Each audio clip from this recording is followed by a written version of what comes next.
Hey everyone, and welcome back to the channel. Today, we're diving into a juicy little spat that's got everyone talking.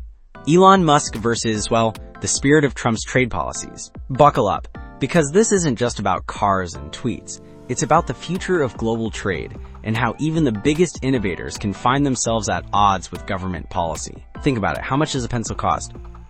Probably pennies, right? But to make that pencil, you need graphite from China, wood from Brazil, metal for the eraser holder from Australia. You get the picture. Global trade is woven into the fabric of our everyday lives. But what happens when that fabric gets tangled with tariffs? That's the question at the heart of this discussion. So what sparked this whole thing? Well, it all started with Musk firing back at a defense of Peter Navarro, a senior trade advisor during the Trump administration. Someone on social media argued that Navarro, with his Harvard economics PhD, was qualified to speak on tariffs. Musk's response? A Harvard PhD might actually be a bad thing, leading to arrogance rather than wisdom. The economist's tools, because it's based on concepts like export and import demand elasticities, currency adjustments, and things like that. But here's the analytical issue we're trying to do under the principle that the president wants to charge those countries what they charge us. As you pointed out, Vietnam has a applied tariff rate that's much larger than ours, but doesn't come near the tariff we've charged them. So, question is, how do you value the following, Phil? So let me count the ways. You got to value currency manipulation. You got to value the VAT tax distortions, dumping, export subsidies, technical barriers to trade, agricultural barriers to trade, quotas, bans, counterfeiting, intellectual property theft, and all of that. So here's the punchline. If you look at the trade deficit, which every country runs from us, the first thing economists should tell you, ask the next one you have on your show, should the U.S. have chronic and sustained trade deficits? No, there's a according to economic theory, they should not. So what the trade deficit does for any given country, it's the sum of all cheating. It's the sum of all unfair trade practices. And in a national emergency where the trade deficit itself is the national emergency and security threat because it takes our factories, our jobs, and transfers wealth abroad, the reciprocal tariff is that which... Tell us how you really feel, Elon. But it didn't stop there. Musk then publicly called for the elimination of trade barriers, suggesting a zero-tariff zone between Europe and North America during a remote appearance at an Italian political event. Partnership, we obviously are, there's an alliance already, but I'm hopeful that there can be a very close relationship with America and Europe. And I'm hopeful, for example, with the tariffs, that at the end of the day, I hope it is agreed that both Europe and the United States should move, ideally, in my view, to a zero tariff situation, effectively creating a free trade zone between Europe and North America. And that would be that's what I hope occurs. And also more freedom of people to move between Europe and North America. If they wish to work in Europe or wish to work in America, they should be allowed to do so, in my view. So that has certainly been my advice to the president. Now, this is where it gets interesting. Navarro, never one to back down from a fight, went on Fox News and basically dismissed Musk as just a car salesman who doesn't understand the complexities of trade. He implied that Musk's zero-tariff push was purely self-serving, aimed at boosting Tesla's business. It was interesting to hear Elon Musk at the beginning talk about a zero-tariff zone with Europe. He doesn't understand that. And the thing that's, I think, important about Elon to understand, he sells cars. That's what he does. And if you look, for example, at the Tesla factories in Texas, they're assembly plants, and they get a lot of their content from China, Mexico, Japan, and Taiwan, and elsewhere. And Elon quickly responded on X, saying, Tesla has the most American-made cars. Navarro is dumber than a sack of bricks. Musk also shared a video clip of the legendary economist Milton Friedman championing the benefits of international trade, using the humble pencil as an example, which, as we mentioned, perfectly illustrates how countries benefit from global cooperation. There's not a single person in the world who could make this pencil. Remarkable statement? Not at all. The wood from which it's made, for all I know, comes from a tree that was cut down in the state of Washington. To cut down that tree, it took a saw. To make the saw, it took steel. To make the steel, it took iron ore. This black center, we call it lead, but it's really graphite, compressed graphite. I'm not sure where it comes from, but I think it comes from some mines in South America.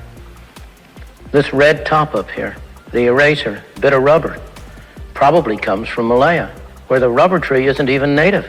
It was imported from South America by some businessmen with the help of the British government. This brass ferrule, I haven't the slightest idea where it came from, or the yellow paint, or the paint that made the black lines, or the glue that holds it together. Literally thousands of people cooperated to make this pencil. People who don't speak the same language, who practice different religions, who might hate one another if they ever met. When you go down to the store and buy this pencil, you are in effect trading a few minutes of your time for a few seconds of the time of all those thousands of people. What brought them together and induced them to cooperate to make this pencil? There was no commissar sending out orders from some central office.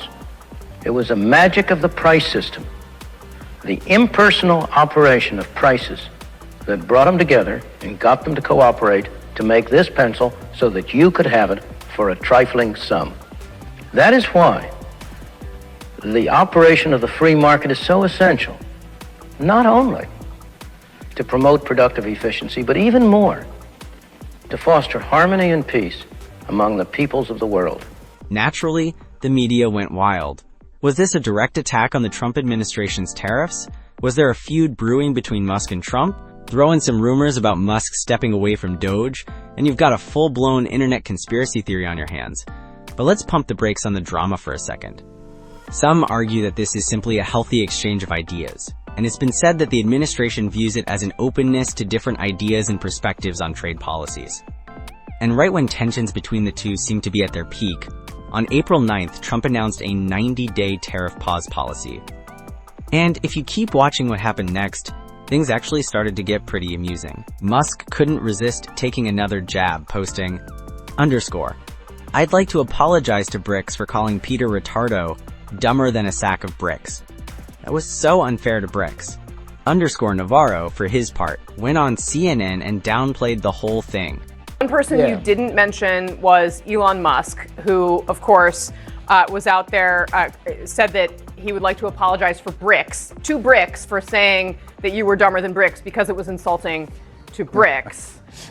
My question to you is, have you patched it up with Elon Musk?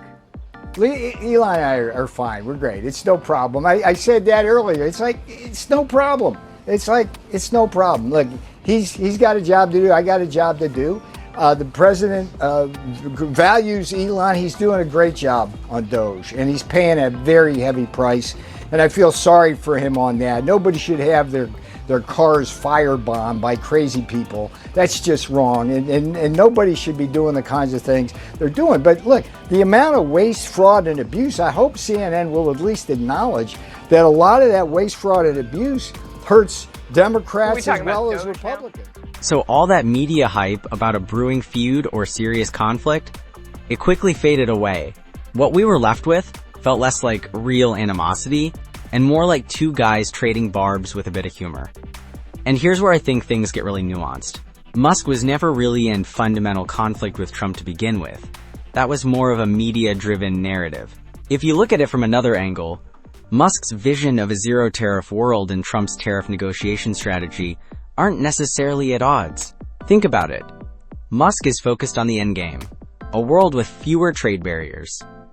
Trump, meanwhile, was using tariffs as a bargaining chip to bring other countries to the negotiating table. Without the threat of tariffs, countries might drag their feet, hoping to be the last one to negotiate. But when tariffs are on the table, suddenly everyone wants to be first in line.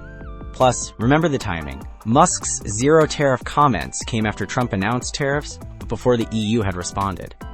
So, you could also interpret Musk's statement as a plea to the EU not to retaliate, to avoid escalating the trade conflict, and to work towards that zero-tariff ideal. Now let's look at this from Musk's perspective as the CEO of a company aiming for global expansion. Of course, he wants a free trade environment. It would allow Tesla cars to be sold anywhere without facing hefty tariffs. Think about the auto industry. American consumers can buy cars from all over the world, but it's much harder for American automakers to break into markets like Europe or Japan. Breaking down those trade barriers would level the playing field and potentially open up huge opportunities for Tesla. And this isn't just hypothetical. Musk recently mentioned in an all-hands meeting that Tesla is planning to expand into several new markets this year, with Saudi Arabia launching this April and India in the pipeline. So for Tesla to succeed globally, it needs to address these trade barriers. If the US can strike deals with more countries, it could be a major win for Tesla. So is this Musk versus Trump? Maybe not as much as the headlines suggest. It's more like a difference in strategy on the path towards a more open and interconnected global economy. The real question is, will these differing approaches ultimately lead to more free and fair trade? Or will they create more barriers and friction? What do you think? Let me know your thoughts in the comments below. Thanks for tuning in, and I'll catch you next time.